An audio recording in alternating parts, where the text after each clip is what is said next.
Lyrics anymore like that, do they? Unfortunately, Sam the Sham and the Pharaohs and Wooly Bully. And that's it for today. Thank you so much for listening. I want to thank very much indeed our studio manager, Gary Parker. Thank you, Gary.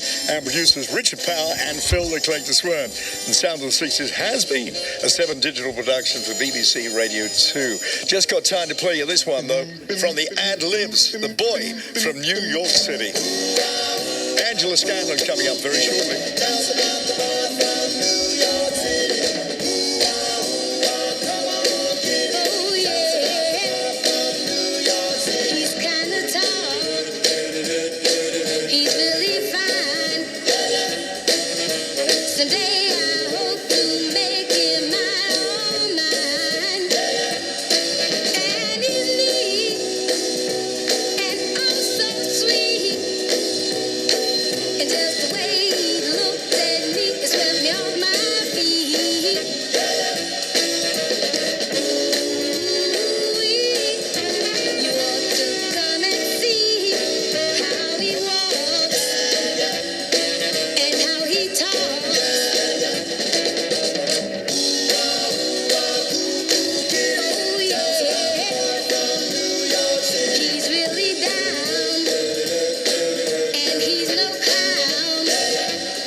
And that's it for today. Thank you so much for listening. If you missed any of the program, it will be available very shortly on BBC Sounds app.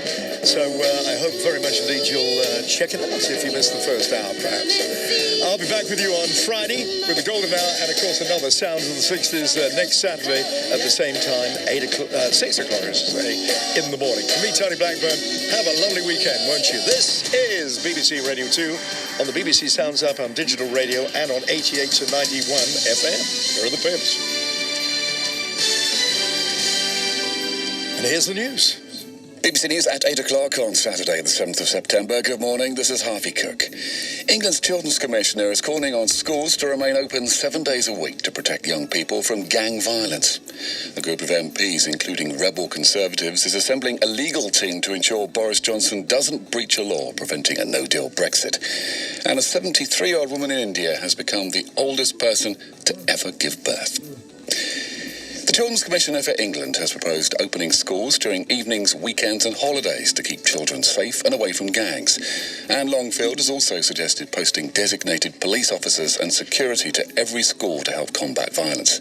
She said that opening classrooms outside of usual hours could have a transformative effect on society. I've been absolutely shocked by messages I get from children about not feeling safe. They say they don't feel safe on the way home from school. They won't go out in the evenings because they don't feel safe in their community. And what we do know is in lots of areas, the things that used to be there, the youth clubs, the after-school clubs, the sports clubs, just aren't there anymore. The BBC understands a group of MPs, including some rebel Conservatives, have assembled a legal team in anticipation of Boris Johnson refusing to comply with a law compelling him to further delay Brexit. Mr Johnson has been adamant the UK will leave the EU at the end of October. Here's our political correspondent Jessica Parker. The government stated that it will abide by the law, but according to the Daily Telegraph, Mr Johnson has said that the new legislation obliged him in theory. The comments will fuel speculation that ministers could try to find some kind of loophole. The BBC understands that MPs, including rebel Tories, have lined up a legal team and that they're prepared, if necessary, to go to court in order to try and compel Mr Johnson to seek a delay. Last night, Downing Street said that the British public have been clear that they want Brexit done. The British Chambers of Commerce says 2/5 of UK businesses haven't done even a basic risk assessment of the consequences of a no-deal Brexit. The government has said there's been a significant acceleration in the help given to companies. But the business group's Director General Adam Marshall said its members were still struggling with a huge number of unanswered questions. Those firms who have been able to do some preparations have done them. Many others have been watching and waiting, hoping for a resolution to the question so that they could then prepare with greater confidence. And right now, a lot of businesses still don't have the basic information that they need either in order to take those steps and make those preparations. The number of people now known to have died in the Bahamas as a result of Hurricane Dorian has risen to 43. Efforts are continuing to provide aid to survivors and find further victims of the storm on the islands. David Willis reports. Hundreds, maybe even thousands of people are missing there, and one official warned that the death toll could be, as he put it, unimaginable. The crew of a British naval vessel, the RFA Mounts Bay, is spearheading a growing relief operation, airlifting supplies to the scene of the disaster from a base offshore. But the United Nations has warned that more than 70,000 people in the area are in urgent need of food and water. Indian space scientists are examining data to try to discover the fate of their moon lander after losing contact with it moments before it was expected to land on an explored part of the lunar surface.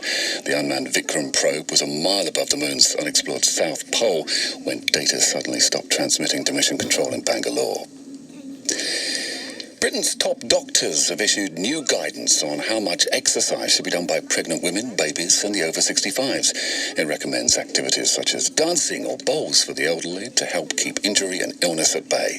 The Chief Medical Officer for England, Professor Dame Sally Davis, says people should build up their strength and balance throughout their lives. That's important as you get older to develop these, because the biggest cause of loss of independence as you get older is actually falling over and not being able to cope.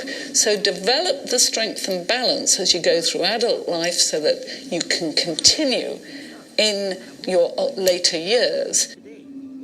A woman in India is thought to be the oldest woman to have become a mother after giving birth to twins at the age of 73. Mangayama Yaramachi, who underwent IVF treatment with a donor egg and the sperm of her 82-year-old husband, has described the birth as the happiest time of my life. And Saturday's weather, well, a fine and dry day for many of us with plenty of sunny spells and some cloud. However, there may be a few showers in England, Wales and Northern Ireland. We're looking at highs today of 19 Celsius in London and Cardiff and 16 in Belfast and Edinburgh. And that's the BBC News at 8:05. Now, Saturday Breakfast with Angela Scanlon. 88 to 91 FM, BBC Radio 2.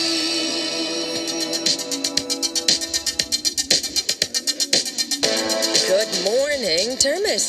Today he's the subject of a new Stacey Dooley investigation, so he's not here. You will be glad to know he's in bed with at least 4 other willing participants. There's an image to get us going.